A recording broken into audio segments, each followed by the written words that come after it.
Welcome to Retirement Decoded with your host, Scott Tucker, where we break down the complexities of retirement planning to give you clear, actionable advice. Whether you're just starting out or getting ready to retire, Scott's here to help you make informed decisions and secure your financial future. Tune in each week as we simplify the process and decode the path to a stress-free retirement. Now, here's your host, Scott Tucker.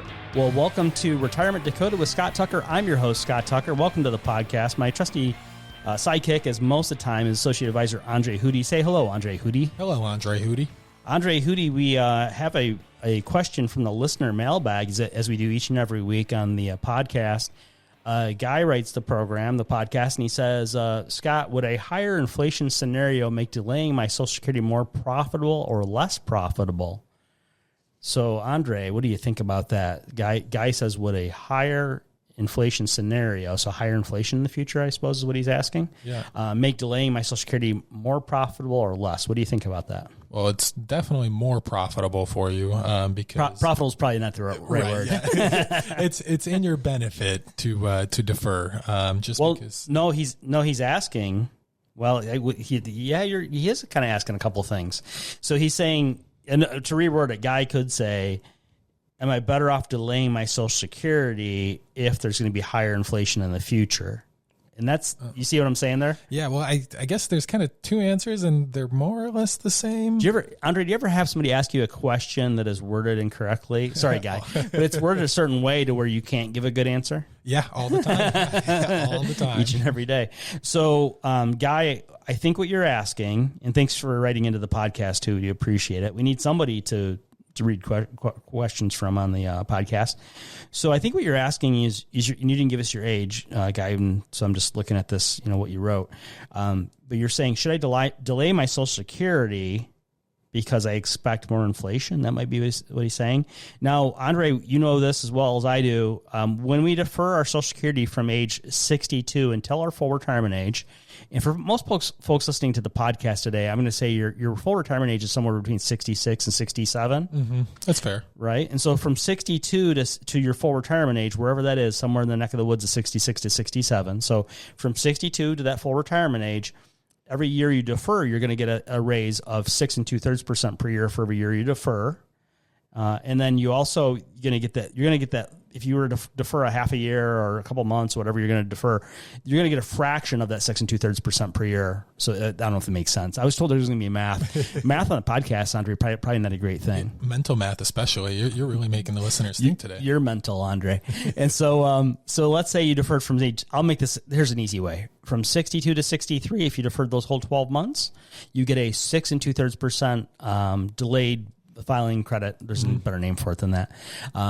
And so you get that 6 2/3 for waiting that 1 year. But say if they came in and said, well, inflation or the cost of living allowance for Social Security, let's say it's 3%, you would also get that baked in the cake too. Yeah. So in that scenario, if you had the 6 2/3 for waiting the 1 year, and then they said, okay, the cost of living will be 3%, then you would be up 9 2/3% for having waited 1 year. Exactly. That makes sense. Yeah, and to turn back, kind of tie it back to that question there.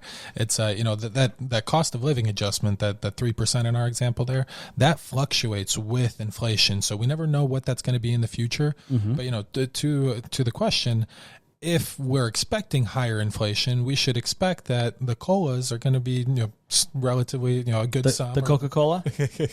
The cost of living adjustment.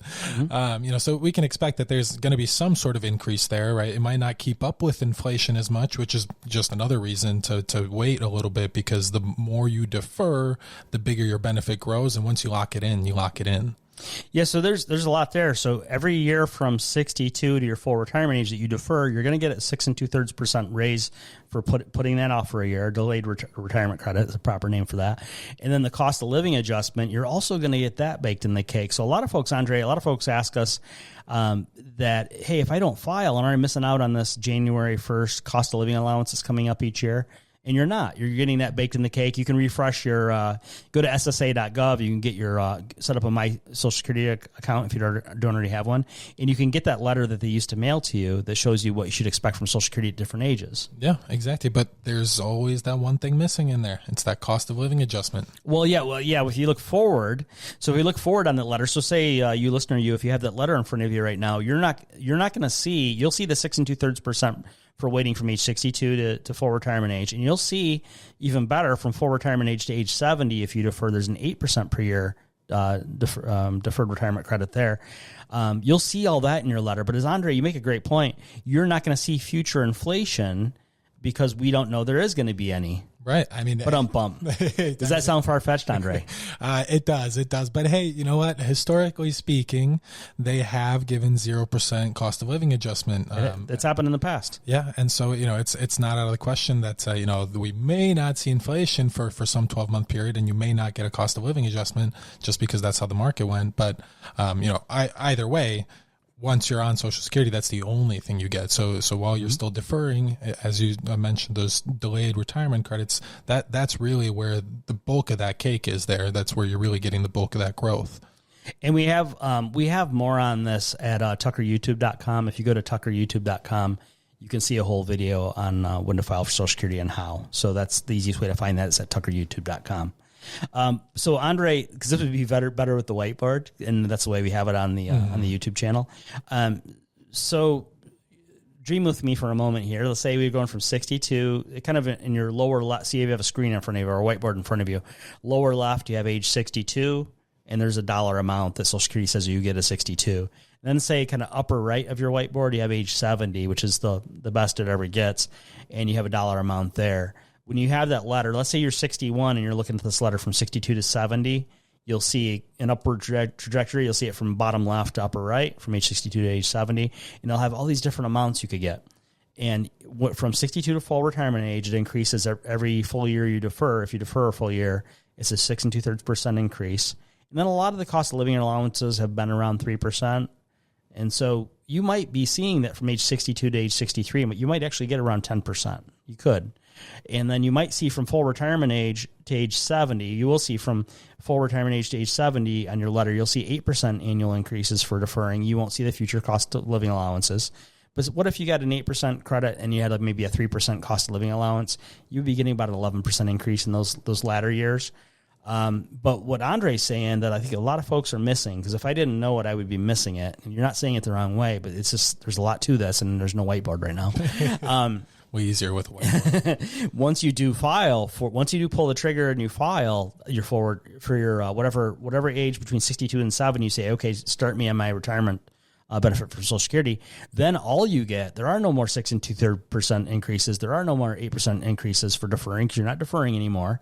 All you're going to get are those cost of living adjustments, and they might be around 3% a year. But as you said, Andre, earlier, some years they have been 0 cost of living increases. I don't have it right in front of me right now, but we have a handout we use in our workshops.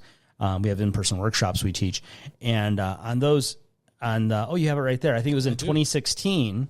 In 2016, there was no cost of living adjustment, correct? You are correct. And that means that in January 2016, there was no cost of living adjustment. That means they're trying to tell you that in 2015, there was no inflation.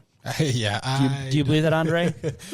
Not one bit. It's the prices have been going up steadily since, I don't know, the 90s? Since 2000? Since Moses wore short pants. Yeah, before I was born, it's been a long time, and they steadily increase year after year, no matter what anybody tells you. So telling me 0% any year, I don't buy it.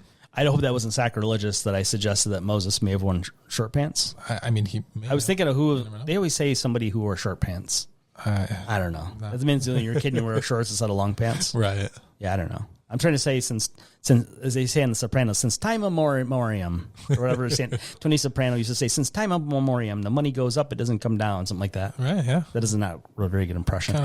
Now, we had some high inflation in 2022. We had some inflation that was above 9%.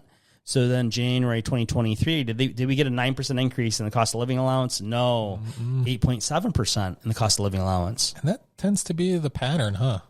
Well, you know it as well as I do, Andre. You're playing dumb for the value of the podcast. But they use, I our friends who are in Washington, one of the ways they keep the Social Security program going is they don't give us consumer price index inflation. They use something called CPIW. CPIW is an inflation formula that subtracts the inflation in food and energy. Andre, who needs to retire with food or energy? Well, none of us, clearly. Probably you get older, you have less energy anyway, and why should you heat your house? Right, exactly. I mean, you don't need it. And why should you be... That's not nice. Why should you be eating food in your retirement? So something that threw people back around those times. So around January 2023, there was an 8.7% increase for cost of living allowance. That's unusual that it's that high. Yeah.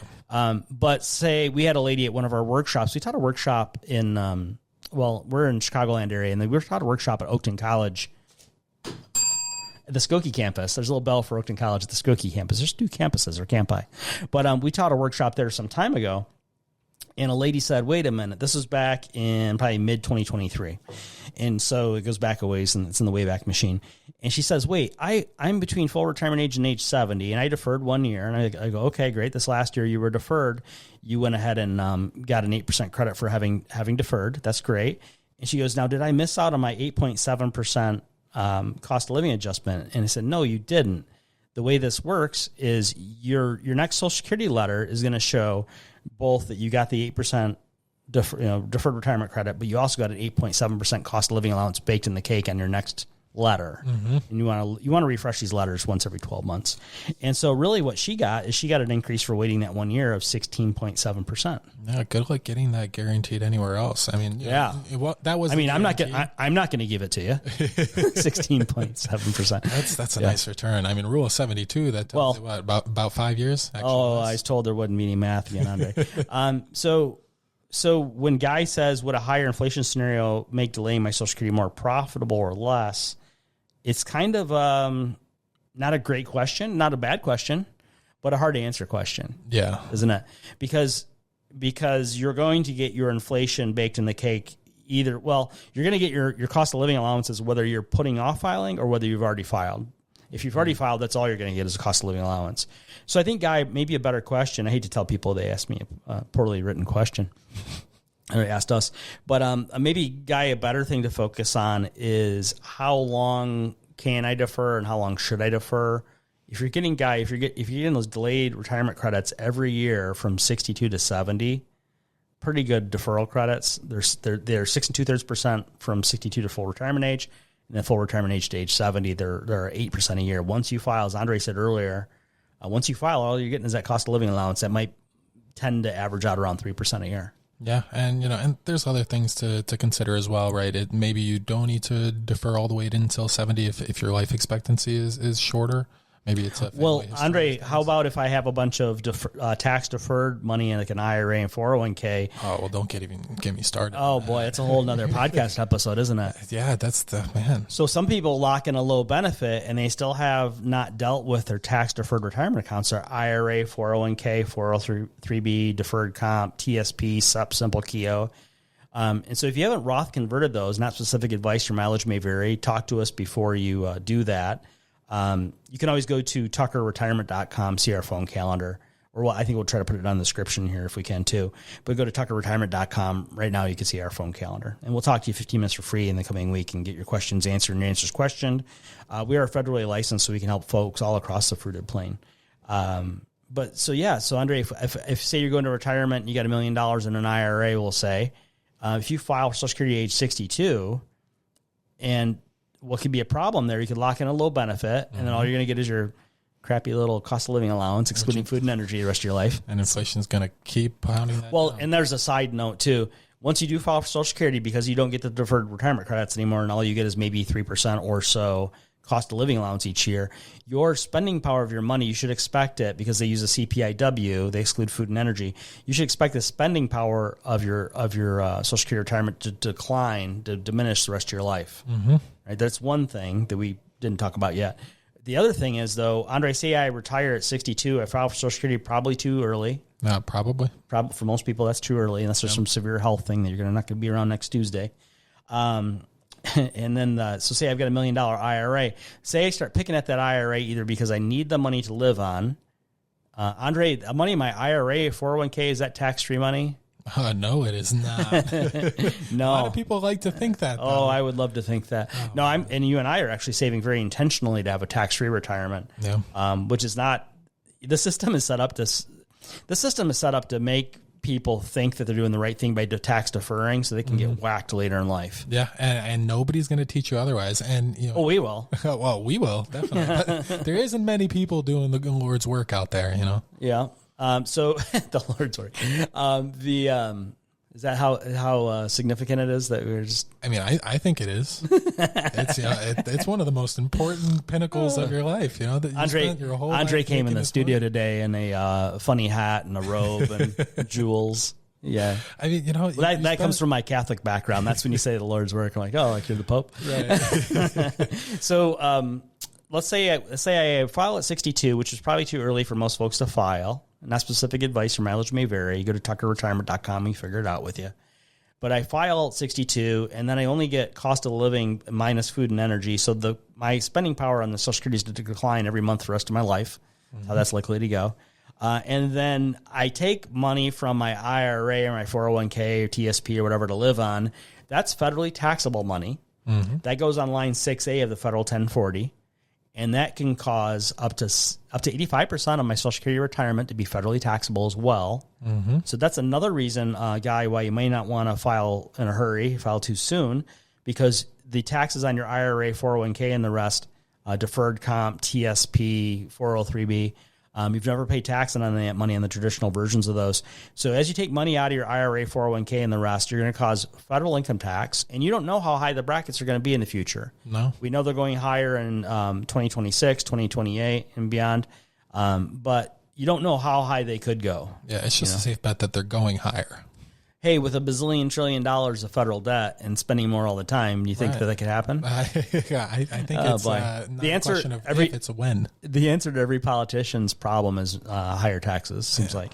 So your IRA, 401k, 403b, deferred comp, TSP, that's federally taxable money in retirement, even when you're not working, and that can cause federal taxes on up to 85% of your Social Security. Now, we're in Chicagoland. Our office is actually in Chicago, and we're recording from Chicago today. And I said we're federally licensed. We help people all across the fruited plain. But let's say we have a client in a state where Social Security is taxed.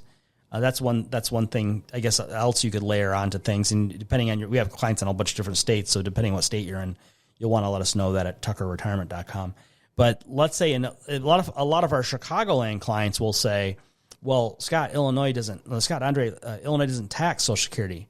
Illinois does not tax Social Security, but the federal government surely can. And so that $1 million IRA, 401k, we could have all those distributions taxed by the IRS and up to 85% of our Social Security taxed by the IRS. And Andre, what do we always say about unnecessary income taxes? They are unnecessary. Yes. So we don't want anybody going up the river or going to Huskow, but we do not want anybody paying federal income taxes they're not obligated to pay. And a lot of folks do that. So what you might want to think about, Guy, before you rush to file for Social Security at too young of age, potentially, is maybe we talk about some things like Roth conversions and other tax-free instruments we could use. We want to, I can't give out blanket advice, Guy. You're going to have to get on the phone calendar at tuckerretirement.com, but we want to get to where we have a tax-free retirement potentially. And so we would like to, let's imagine this. This is not how easy it is and not how we would do it. Let's say you took all your IRA and you Roth converted it, you'd have federal income tax, and then you have a giant Roth. We wouldn't just do all that in 1 year. I'm just saying, okay? Say you went into retirement, all your income came from Roth and from Social Security. Peter Thiel, it was leaked a couple years ago. Peter Thiel, one of the founders of PayPal, his Roth IRA a couple years ago was already up to $5 billion. Let's say Peter Thiel goes into retirement and he has a $5 billion Roth. That's all tax-free. There's no required minimum distributions on it. He never has to take it out, but he can take it out if he wants to. And then also, maybe he gets $50,000 a year Social Security just as an individual, let's say. So he could have $50 billion plus $50,000 a year and no federal income taxes. Yeah, and yet people that are getting $100,000 from Social Security as a household, and that's all they're getting, and maybe a couple extra dollars from an IRA, they're paying taxes up to 85% on their Social Security. So maybe a couple, and we see this a lot in Chicagoland. Maybe we have a couple that has $1 million, and we see it all over the place. Maybe $400,000 to $5 million is kind of our typical who we work with the most, and we're happy. Hey, if you have $10 million, we'll work with you too. But we typically help people with maybe $400,000 to $5 million. And it seems like a lot of folks lately we've been saying for $2 million and things, but it kind of waxes and wanes and it's all over the board. But let's say you had $1 million IRA, and then you had maybe for a couple here in Chicagoland, not at all uncommon to see that if we file correctly, both folks maybe can together can get about $100,000 a year, like you said. But there are folks that have like $1 million IRA, they get in their 70s, and then they have required minimum distributions because it's still traditional money. The money that comes out is all federally taxable, and it can make up to 85% of their $100,000 a year for Social Security federally taxable. Right. And so you can end up with those unnecessary taxes being unnecessary. You can end up paying a whole ton of money in federal income taxes in retirement, and you really shouldn't be. And all it took was just a little bit of tax planning. It's actually not that it's not that simple, but it's not that difficult. Yeah, it takes just a little bit of your time to sit down with a professional. Yeah, a lot of folks think they'll come to one meeting and they think they can do it all themselves, and you could, but it's sort of like me building my own house. Right. I mean, you could do it. How long is it going to stand, though? I helped my uncle, or she's not help my uncle. When I was a kid, my dad built a home for my aunt, and I helped as a kid, but I really didn't know what I was doing. But we poured the foundation. I mean, there are so many things to it. Oh, yeah. I also helped a cousin of mine build his house when we were in our 20s. I'm now 51. And, man, once he started that thing, it was one of those build-your-own-house things, and the lumberyard just keeps dropping off materials, and you just keep putting it together. Oh, man. Oh, boy. They almost didn't get – they were engaged, and they were getting married like that next year or whatever. They almost didn't get married. Oh, wow. Yeah. Now they've been married 20-some years, and 2 kids and all this stuff, Chad and Jamie. But they almost didn't get married. So, yeah, sometimes you could use a little professional help. Yeah. I mean, we're not all experts in everything. Can't be experts at everything. No. If you look at our phone calendar, go to tuckerretirement.com. If you like the podcast, go ahead and give us I don't know, what is it? Is it a thumbs up, a 5-star? What is it? I think it's a 5-star. I think it's a 5-star review. Go ahead and do that. You can share the episode as well on the face page or whatever the kids call it nowadays. Just do all that stuff, please. And we will talk to you on the next episode. This is Retirement Decoded with Scott Tucker. I'm your host, Scott Tucker. We'll talk to you next time. Scott Tucker Solutions, Inc. has a strategic partnership with tax professionals and attorneys who can provide tax and or legal advice. Neither the firm nor its agents or representatives may give tax or legal advice. Individuals should consult with a qualified professional for guidance before making any purchasing decisions. A Roth conversion is a taxable event and may have several tax-related consequences. Be sure to consult with a qualified tax advisor before making any decisions regarding your IRA. The views and opinions herein are those of Scott Tucker Solutions, Inc. and do not necessarily reflect the views and opinions of AE Wealth Management, LLC. Investment advisory services made available through AE Wealth Management, LLC. AEWM and Scott Tucker Solutions, Inc. are not affiliated companies. Insurance products are offered through the insurance business Scott Tucker Solutions, Inc. Scott Tucker Solutions, Inc. is an investment advisory practice that offers products and services through AE Wealth Management, LLC, a registered investment advisor. AEWM does not offer insurance products. The insurance products offered by Scott Tucker Solutions, Inc. are not subject to investment advisor requirements. Investing involves risk, including the potential loss of principal. Any references to protection, safety, or lifetime income generally refer to fixed insurance products, never securities or investments. Insurance guarantees are backed by the financial strength and claims-paying ability of the issuing carrier. This podcast is intended for informational purposes only. It is not intended to be used as the sole basis for financial decisions, nor should it be construed as advice designed to meet the particular needs of an individual's situation. Scott Tucker Solutions, Inc. is not permitted to offer, and no statement made during this podcast shall constitute tax or legal advice. Our firm is not affiliated with or endorsed by the U.S. government or any governmental agency. The information and opinions contained herein provided by third parties have been obtained from sources believed to be reliable, but accuracy and completeness cannot be guaranteed by Scott Tucker Solutions, Inc.